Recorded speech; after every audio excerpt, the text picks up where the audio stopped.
You're late, Mr. Chandler. We're over budget. Line 4. We've got a big problem here. New York Line 5. The new 225 horsepower Lexus SC300 coupe. Decision right now. It's the perfectly designed executive decompression chamber. And it's not much to pay for a little attitude adjustment at your Southern California Lexus dealer.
We're at a stoplight.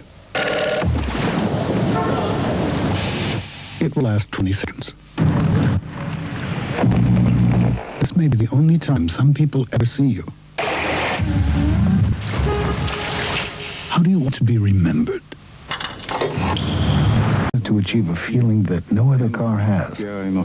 Try not to think of exactly what the car would look like literally, but more just how it would feel like emotionally when you saw it. I was struck by its strong human appeal, by its warmth. It was very powerful and very clean and very pure.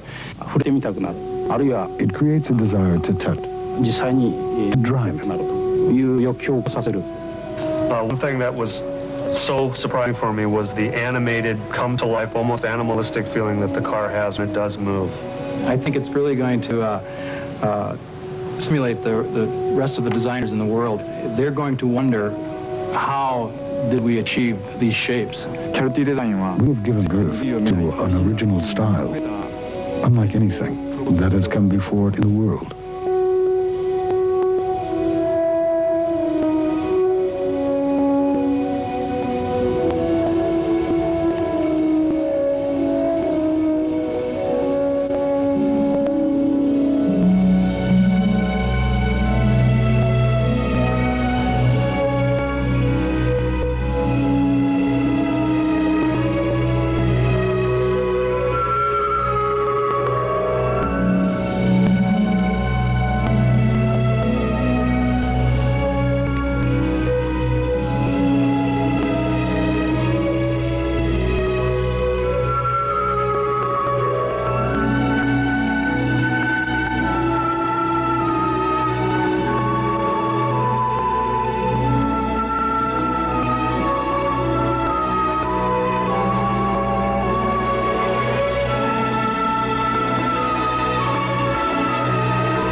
novelty to become pioneers for the next wave or the next direction in automotive styling. Our gut reaction at that time told us that to counter the industrial look, we wanted to go more to the emotional side, design with more feeling, something with more life to it. We worked with door cluster shapes, which we found to be very beautiful, very pure, and very simple. What we needed to do was translate these shapes into a more automotive feel, which again is more linear, more stretched, that type of thing.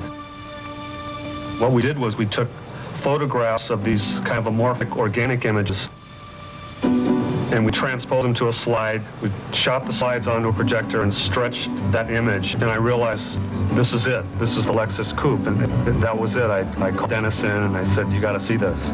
The total design was developed in 3D, as opposed to two-dimensional techniques that are normally used in car design and development. It was a hands-on experience for the designers. It was a very tactile approach to designing shape. I think the sense of touch was always involved in the car design.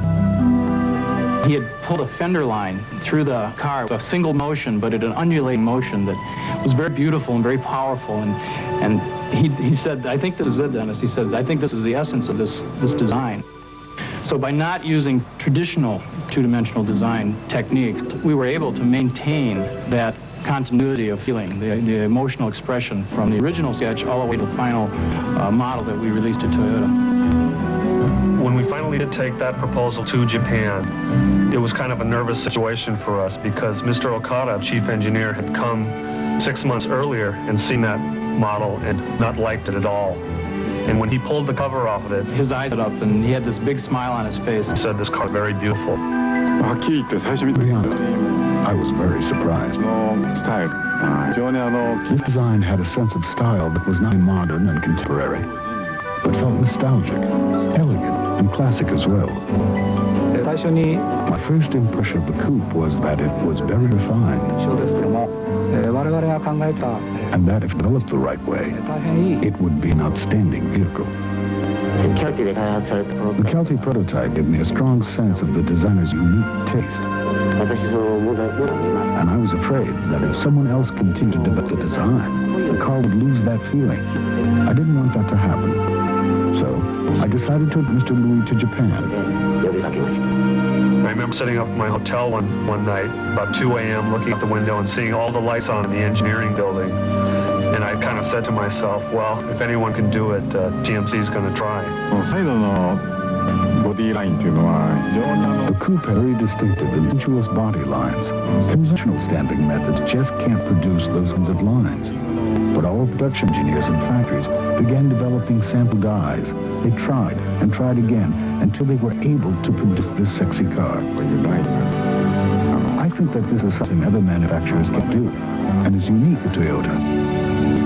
A problem we faced with the rounded front end of this design was to secure enough space in the engine compartment. To make everything fit, we had to move the battery around and design special projector-type headlamps with an independent high beam. Then, to allow for proper cooling, we designed a new fan system. The air cleaner itself meant that we had to raise the hood 50 millimeters. When I heard this, I thought, that's it, there goes the car, because you can't just change the surface, you have to change every surface. We stuck with it, and when we had finally made that adjustment, it looked like we had not changed at all.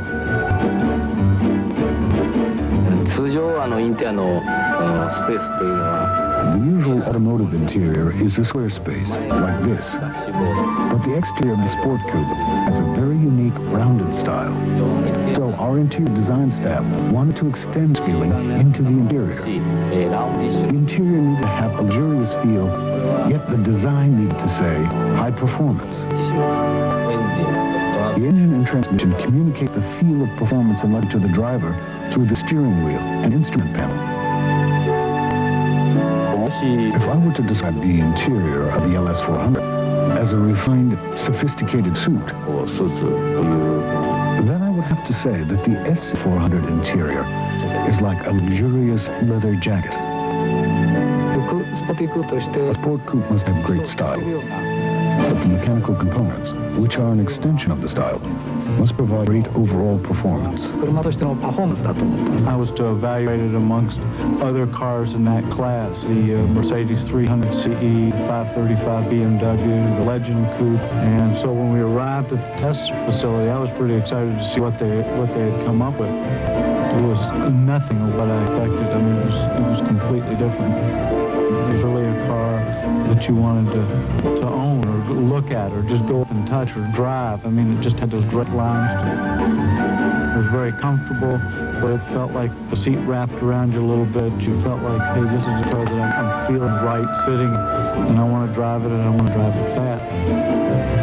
Whether it was a hairpin corner or a high-speed S or just a fast corner, whether left or right, downhill, off-camber, right or left, the car seemed to be very, very stable. On the high-speed track, it was the only car that I was able to go all the way around the track flat out, never lifting off anywhere. I could not do this in the Mercedes. I couldn't do it in the BMW. This is as luxurious, if not more so, than both of those cars, but the performance outshines them quite substantially.